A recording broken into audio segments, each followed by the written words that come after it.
एक गांव था, नाम था ढोलकपुर। बड़ा ही शांत और सुंदर गांव था। लोग हमेशा खुशी से झूमते थे क्योंकि उस गांव में रहता था महाराज रायस्टार, जो अपने गांव के लिए एक शेर था जो कभी अपने लोगों के साथ गलत होने नहीं देता था। लेकिन उस गांव में छुपा था एक डरावना राज, एक राज जो सबके दिल में था पर जुबान पे नहीं। गांव के बीच एक सूखा हुआ पेड़ था जिसे लोग कहते थे श्रापित पेड़। ना कोई उसके पास जाता, ना कोई उससे आंख मिलाता। हर पूर्णिमा के अगले दिन उस पेड़ के नीचे एक लाश मिलती थी। लोग कहते रात में कोई आता है और लाश छोड़ जाता है, लेकिन कभी किसी ने कुछ देखा नहीं और देखता भी कैसे। जो देखता वो अगले दिन पेड़ के नीचे होता था।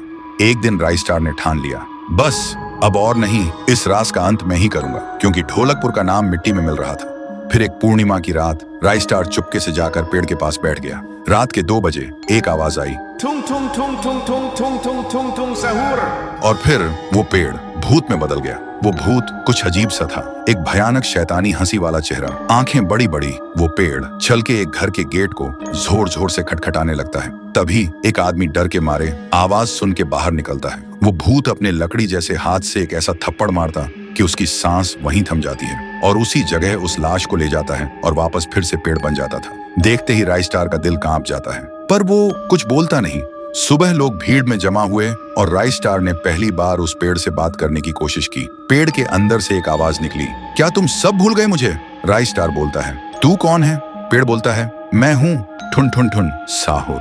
एक वक्त था जब मैं भी इस गांव का एक प्यारा सा बच्चा था, लेकिन 100 साल पहले मुझे इसी पेड़ से रस्सी बांधकर उल्टा लटका दिया गया, गांव वालों की आंखों के सामने, और मेरी मौत को तमाशा बना दिया गया, सिर्फ इसलिए क्योंकि मैंने एक राज देख लिया था जो लोग छुपाना चाहते थे।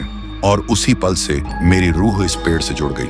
उस दिन से मैं इंसान नहीं, एक सज्जा बन गया, और हर पूर्णिमा में एक राजदार को चुनता हूँ और फिर उसे उसकी खामोशी का हिसाब देता हूँ। रायस्टार बोलता है, लेकिन अब तो वो लोग मर चुके हैं ना जो तेरा कसूरवार थे। अब तू मासूम लोगों को क्यों मार रहा है? पेड़ कुछ देर चुप रहता है, फिर बोलता है, ठीक है, बस एक बार मुझे याद करो, एक दिया जला दो, फिर मैं कभी किसी को नहीं मारूंगा। फिर रात में सब लोग आते हैं, एक एक दिया जलाते हैं, और तभी पेड़ अपने आप से आग पकड़ लेता है और आखिर में मुक्ति मिलती ठुन ठुन ठुन साहुर को। उस दिन के बाद गांव में कभी कोई लाश नहीं मिली। हर पूर्णिमा में लोग एक दिया जलाकर उसकी यादों को जिंदा रखते हैं, क्योंकि अगर भूल गए तो सपने में एक आवाज सुनाई देती थी, थुंग थुंग थुंग थुंग थुंग थुंग थुंग थुंग थुंग सहूर।